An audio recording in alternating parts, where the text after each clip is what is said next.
Hi, my name is Alicia Gooch, and my topic is children in foster care in Sacramento, California. And the reason why I chose this demographic is because I was once in foster care, so it is relatable to me.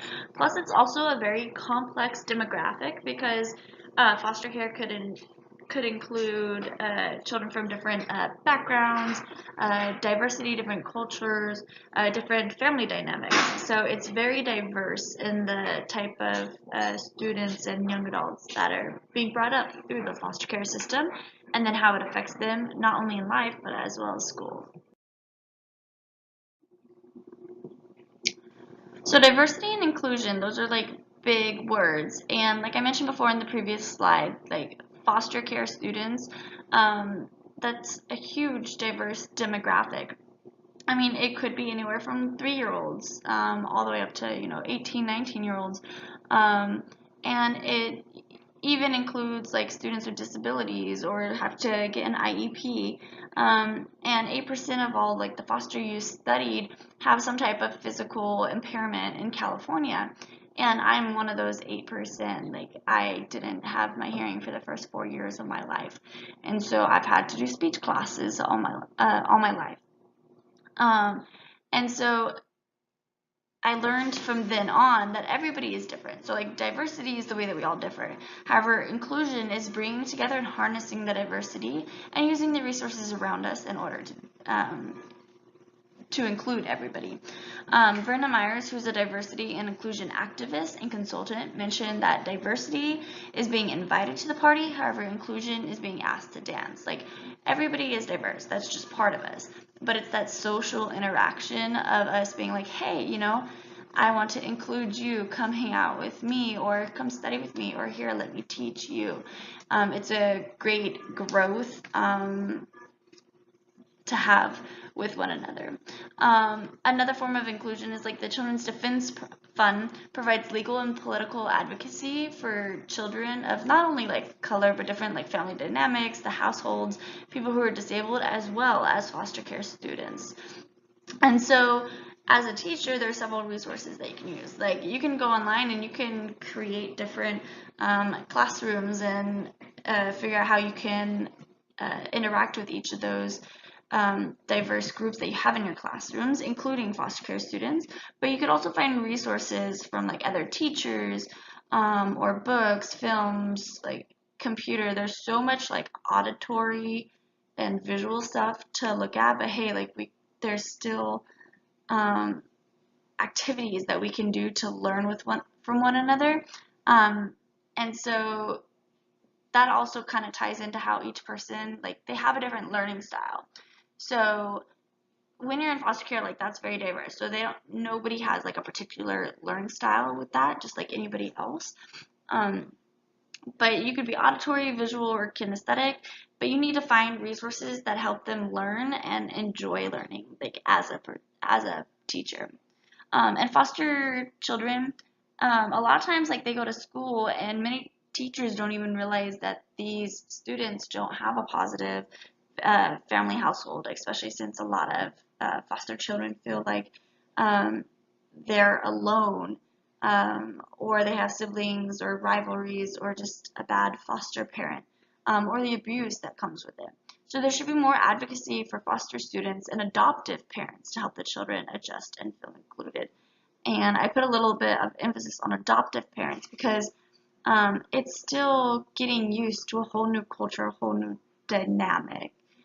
And then as teachers, we need to like network, not only with other teachers, but also like parents and try to get them involved in the classroom, especially volunteering is a great thing, or helping out with a club or community resources. And then you could always go online and find more about like misconceptions to make sure that everyone is included, and no one is perceived something in a bad way.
Social mobility is the ability to go up and down in like socioeconomic status, which is even more difficult for foster care students since they do not have that stable household or that stable family dynamic. So a lot of time foster youth have an average of 1 to 2 home placement changes every year. I had a total of 28 in my 14 years in the foster care system. Um, and so that leads to a high rate of like school mobility, new classes, starting new curriculum, makes it very difficult because sometimes they're either relearning stuff or they're put into a new classroom where the students are ahead, and that student has to play catch up. Um, so in Sacramento, less than 3% of the foster youth actually earn a bachelor's degree. And when I was in foster care, I had hoped that teachers would care more about me, especially like if I moved, if I was a new student, but I didn't have like the teacher saying, hey, come be friends with this person, which I would have really liked. But then I would have also liked to have been given the connections of like independent living or emancipation, which is not always a good thing, but if you have a foster care student who is willing to thrive in school, then you would definitely want to encourage that as a teacher, because you want that student to succeed just as if they were your own child.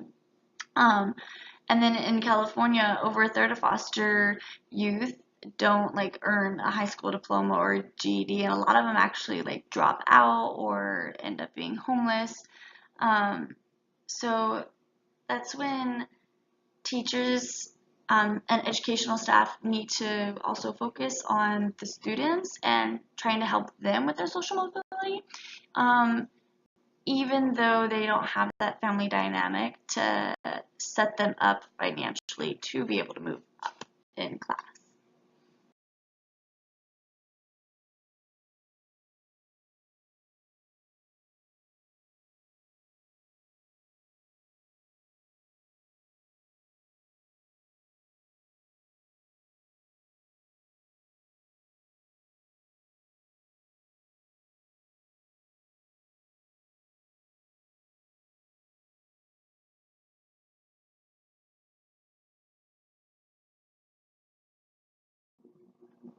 So this slide may seem a little bit overwhelming because there is a lot of information about like the cultural misperceptions, but I basically just kind of put different graphics together and then try to separate them so you can tell what is what.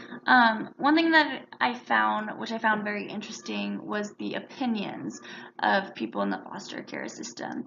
And so that's what that table is up at the top left hand side, or just like opinions, and then just trying to see what people think about like the perceptions of foster care youth, and whether it protects like the children in the care or provides them the training and the resources they need for that transition out of the foster care system. Um, and so I would definitely spend some time on your own if you have the chance to look at that and then question yourself. Hey, did I think this was true? Or, just challenge yourself. And sometimes it is a misperception. Sometimes it actually is part of the foster care culture.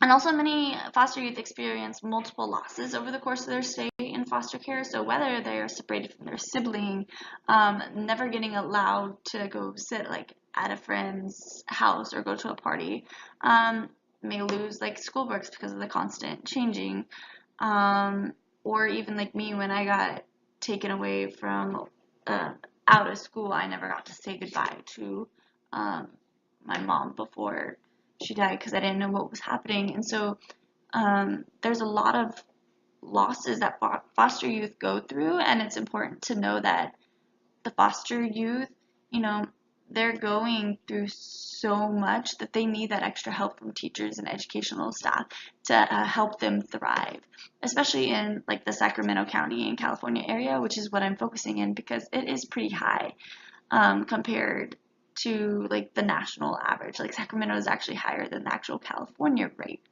Um, and so also mentioning again, since there is a diversity of the type of students in foster care, um, teachers need to know that they come from diverse backgrounds, from broken homes, Some of them are just like confused as to why they're even in foster care or why they're not being adopted. So they just need all the support that they can get.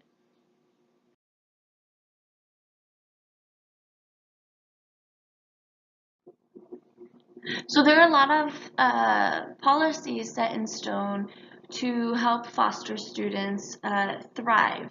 Even if they don't have the help from teachers and students, by law, like several assembly bills, like the three mentioned here, have been set up to help the students, such as the Assembly Bill number 12, in which the law can extend foster care to the age of 21 instead of 18. So if they still need that extra help, or if they're still in school, or like my brother, who is differentially abled, who ended up being in a group home and having to graduate from high school at 21 because of his special needs, the Assembly Bill 12 was there to help him, but also to help him with employment opportunities, job skills, and so there was a lot that really helped him.